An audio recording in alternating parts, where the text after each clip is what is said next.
O Ciência e Fé começa hoje falando de um assunto sempre bom, sempre recorrente aqui, que é sobre teologia. Daqui a pouco te apresentamos o nosso convidado. Tchau.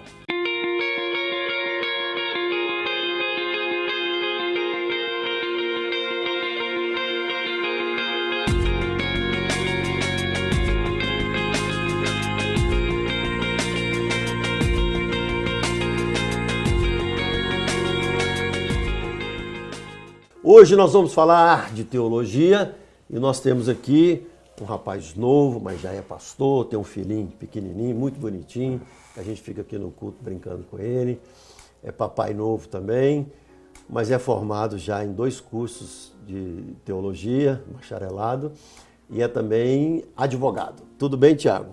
Tudo bem, é um prazer estar aqui, obrigado pelo convite, satisfação é enorme. E tenho certeza que a gente vai ter um tempo de qualidade aqui com os nossos ouvintes. Glória a Deus. Você é mais advogado ou teólogo? Eu sou mais teólogo, sou mais, hoje, bem mais pastor, bem mais professor, bem mais teólogo. Depois que apaixona, não tem jeito. Exatamente. É um caminho sem retorno, né? Sem retorno. Não tem jeito, né? A gente começa a estudar teologia e a gente nunca mais para, né? É pro resto da vida. Né? Mesmo porque não é só no seminário, né? A gente lê a Bíblia todo dia. Sim, sim. E é uma demanda do nosso pastorado, né? É uma exigência diária. E a gente tem que se renovar, a gente tem que estudar. É pro resto da vida. Falando nisso, Tiago, você vê uma importância de estudar a Bíblia todo dia do cristão? Sim. Dentre as práticas devocionais, é extremamente recomendável que o cristão ele tenha contato com a palavra de Deus diariamente, a fim de que ela possa dirigi-lo, a fim de que ela possa instruí-lo, a fim de que ela possa, de fato, trazer um renovo do Senhor todos os dias. Todos os dias, exatamente. Né? Importantíssimo esse quesito de... Muitas pessoas abrem mão desse quesito, que muitos teólogos, a nossa história da igreja evangélica, tem uma história bonita disso, né? Por exemplo, as colônias americanas aprenderam a fazerem as suas escolas, porque havia necessidade de ler a Bíblia, né? Exato. E hoje, nesse frenesi da modernidade, a gente tem que ter esse cuidado para não abrir mão da palavra de Deus, né? Muitas apresentam desculpas, que não tem tempo, mas a gente deve colocá-la como prioridade, vale a pena. O pensamento vai ficando relativo, né? A gente não pode. E o que era absoluto vai se relativando nessa pós-modernidade aí do matar o leão por dia, não podemos. Da sociedade do espetáculo. E a gente invadido nas mídias sociais, na televisão, por tanta coisa. Você tem que estar com a palavra. Mas falando da palavra, da Bíblia, da palavra, Tiago, muitas pessoas não sabem que existe uma teologia latino-americana, né? O que nós poderíamos chamar de teologia latino-americana? Então, a teologia latino-americana é uma teologia da segunda metade do século passado, é uma teologia fomentada no pós-guerra, no mundo pós-guerra, é uma teologia feita para a gente, para os latinos, é uma teologia que veio dar respostas para a igreja a igreja local pelo qual estava inserida na realidade latino-americana. Por muito tempo a gente bebeu de fontes europeias, de teologias europeias, do eurocentrismo, e hoje não, né? Esse movimento na segunda metade do século legou para a gente, trouxe um legado aí para a gente de uma teologia proposta e iniciada com o pressuposto dos latino-americanos, do povo em si, né? E hoje a gente vai falar um pouco sobre isso, destrinchar um pouco mais sobre isso, como que é essa teologia americana e o que ela nos legou, nos deixou para hoje, para a igreja evangélica hoje, no século XXI. Porque a pessoa pode pensar assim, mas então tem uma teologia diferente. Não, nos seus conceitos fundamentais, toda teologia é uma só cristã, né? Nos seus conceitos de trindade, nos seus conceitos de comunhão com Deus, de leitura da Bíblia, enfim, os princípios da reforma, da igreja primitiva, nós temos assuntos que nós não abrimos, que nós abarcamos como credo de fé, né? Sim, como movimentos históricos, a gente tem ao longo da história, a gente tem várias teologias, né? A gente tem a teologia dos pais da igreja, a gente tem a teologia medieval, né? A gente tem a teologia reformada, a teologia liberal, né? Essa teologia as várias teologias pós-iluminismo. E foi uma demanda histórica de um contexto social na América Latina que, querendo ou não, surgiu daí um novo pensar Deus, uma nova teologia proposta a partir da América Latina. E o que ela diferencia-se? O que ela acrescenta à teologia clássica? Olha, eu sei que é abrangente, mas você pode falar tranquilamente. Eu vou pegar o termo e vou dizer que ela complementa. Né? E para falar da complementação... É isso que eu quis dizer na pergunta passada, que a nossa teologia, ela tem uma teologia clássica e todos nós somos clássicos no básico. Mas nós trazemos para o nosso contexto atual, histórico, e aí ela abre, né, ela complementa. Há algumas diferenças mais evidentes entre essa teologia tradicional, essa teologia clássica e a teologia latino-americana. Quando você vai pensar missão, por exemplo, a gente consegue fazer uma distinção interessante. Porque a teologia tradicional, ela sempre pensou em fazer missão de forma geográfica transcultural. Ok? O século XVIII, o século XVII, XVIII, XIX deixou uma evidência histórica interessante nesse sentido. Como que os nossos missionários, eles saíam da sua atuação local e iam para outros lugares. Né? E levavam a cultura deles. E levavam a cultura deles, exatamente. Para a África foi assim, para a América do Norte foi assim, todos esses movimentos. Os batistas só chegaram aqui no Brasil, casal Bagby, né? Por esse movimento. É um fazer missionário, é missão. É missão. Tanto é que tem fruto até hoje. Né? Exato. Só que a vocação missionária na teologia latino-americana, ela não dá ênfase na transculturaneidade, se é que existe essa palavra. Ela faz missão de forma local. Ela não encara a missão como algo reservado para poucos. Ela vai dizer que a missão é de todos. Ela preocupa-se em investigar o seu ambiente. Ela preocupa-se em investigar a sua realidade e, de alguma forma, fazer missão para transformar a sua realidade. Então, se é a segunda metade do século, o contexto social é um contexto de regime militar. Você tem o Pinochet no Chile, né? Você tem Getúlio Vargas aqui, o golpe de 64. O golpe de 64. Você tem a Argentina também sob ditador. Tem o Perón, tem o Bolívia sob ditador. A América Latina sofrendo com essa realidade social. Então, vamos fazer missão debaixo dessa realidade social. Vamos perguntar para o povo e investigar o povo o que o povo está precisando. Que povo? O povo daqui. O nosso povo aqui. Então, os teólogos latino-americanos, né, a proposta deles foi essa, de fazer missão na sua realidade e apresentar transformações, o propósito de transformação para a sua realidade local. Né? É aquela máxima, né? Não adianta muito, não tem muito sentido apresentar o evangelho para alguém que está com fome. Ou talvez seja mais inteligente primeiro dar um prato de comida para depois apresentar o plano de salvação.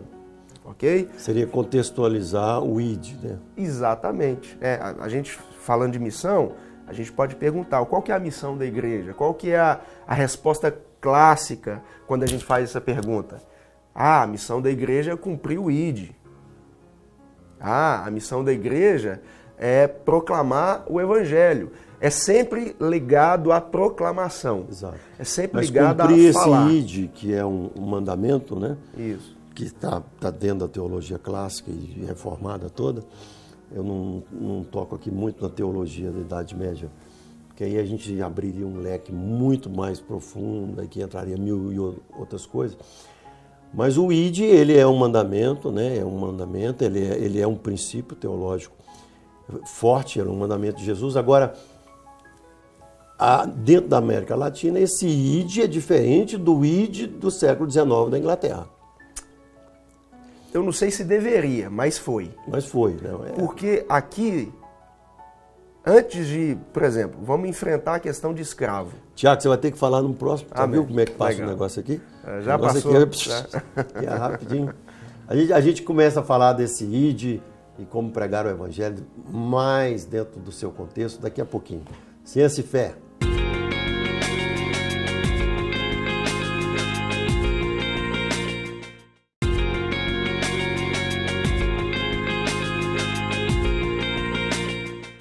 Segundo bloco aqui do primeiro programa, falando sobre teologia latino-americana, aqui com o Tiago Monteiro. Ele é advogado e é também bacharelado em teologia por 2 faculdades. Uma nossa coinonia aqui e outra em Recife. Estávamos falando da teologia latino-americana, então ela é bastante integral. Ela não preocupa só, claro que ela tem como base principal a pregação do evangelho, mas ela tem também todo um contexto social, cultural, econômico. Essa preocupação. Né? No bloco anterior, eu ia dar o exemplo da segregação racial. Né? Se a gente for para a teologia tradicional, ela vai dizer que a missão da igreja é pregar. Então imagine uma situação que você tenha 5 indivíduos negros. Desses 5, 2 se convertem, 3 não. A teologia tradicional, ela vai ver a situação e ela pregou para os 5, e 2 se converteram, 2 reagiram. Ela vai se sentir satisfeita. O contexto latino-americano não ficou satisfeito com isso, porque ainda há a segregação racial, ainda há a desigualdade entre os povos. Então é interessante anunciar o evangelho, mas também perguntar por que vocês estão olhando para a realidade do mundo e se sentindo diferentes. Porque a Bíblia diz que nós somos iguais, todos nós somos iguais. Ok? Então há uma preocupação com o social, com a situação econômica, social e política da pessoa que está ouvindo a pregação. É até uma das críticas que a teologia latino-americana sofre, né?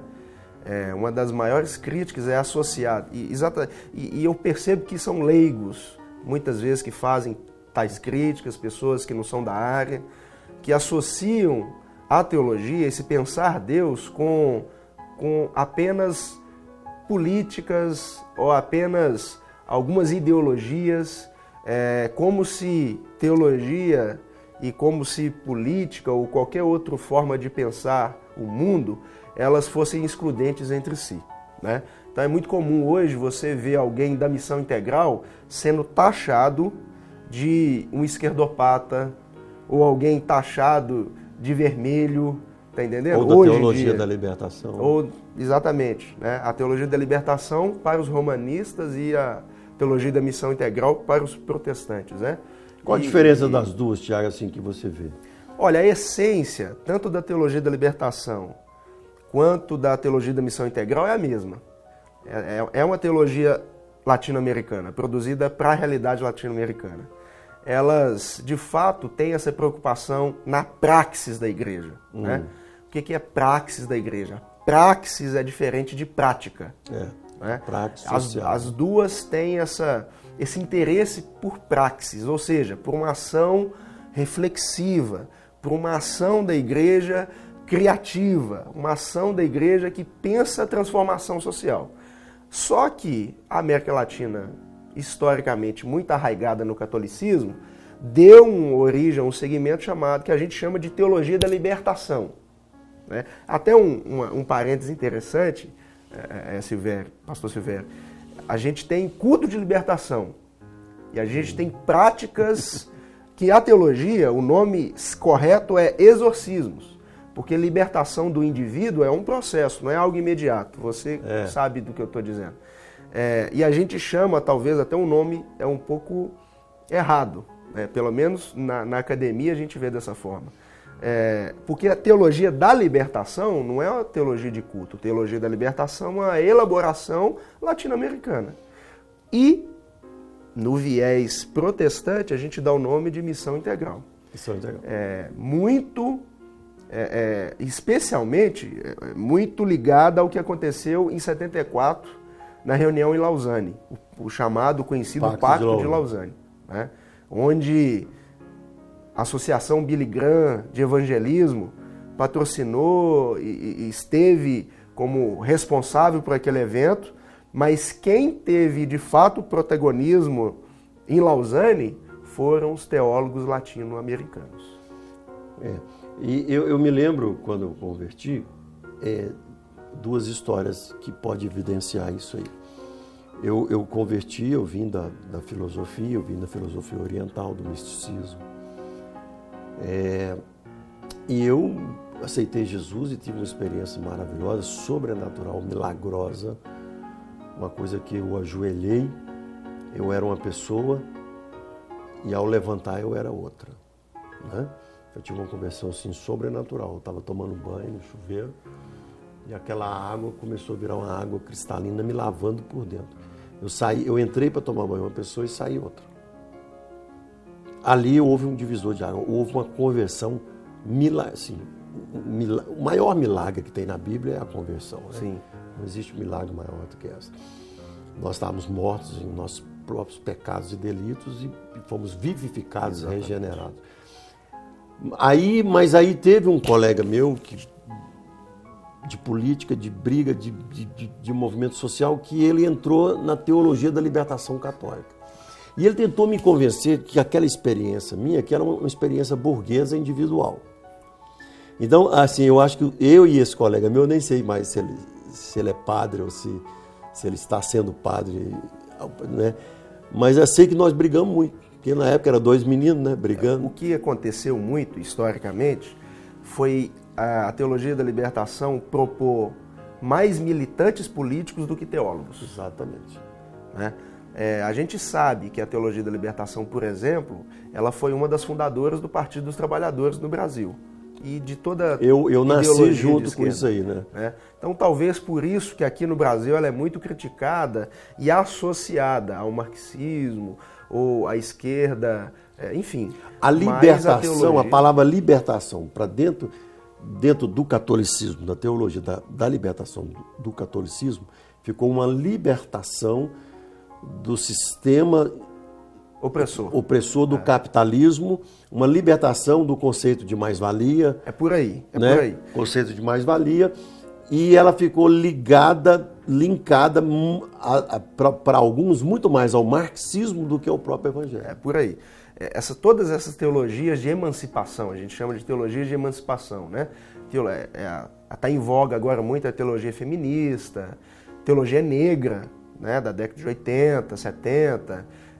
e a teologia da libertação, elas foram muito assimiladas a movimentos políticos. Então hoje a gente tem muita gente acusando os latino-americanos de associações políticas, mas que a teologia em si não tem muito a ver com isso. Se você for pegar no pensar Deus, foi um acidente que aconteceu no percurso de algum ou outro, mas a gente não pode reduzir o conceito. A gente não tem esse direito. A gente vai falar então no próximo programa, nós vamos gravar outro programa com o Thiago aqui, e a gente vai destrinchar mais esse assunto, porque tá vendo, Thiago, já acabou aqui. Você já gravou um programa. Muito rápido. E a gente vai falar então mais de teologia latino-americana, alguma coisa do Pacto de Lausanne. Tá bom? Ciência e Fé termina aqui. A semana que vem eu vou gravar agora um outro programa com o Thiago e você vai poder ouvi-lo e entender um pouco mais. Mas a Igreja Batista Getsemane está aqui com você de portas abertas, pregando sempre a palavra de Deus, sempre que Jesus é o Senhor e Salvador. Em nossos cultos, aqui nós temos apelo direto e você pode vir para cá, na rua Cassiano Campolina, número 360, em Belo Horizonte, no bairro de Dona Clara, que tem culto todo dia e 4, 5 cultos. Aqui não para, meu amigo. Agora mesmo já deve ter uns 3 cultos por aí. Igreja Batista Getsemane.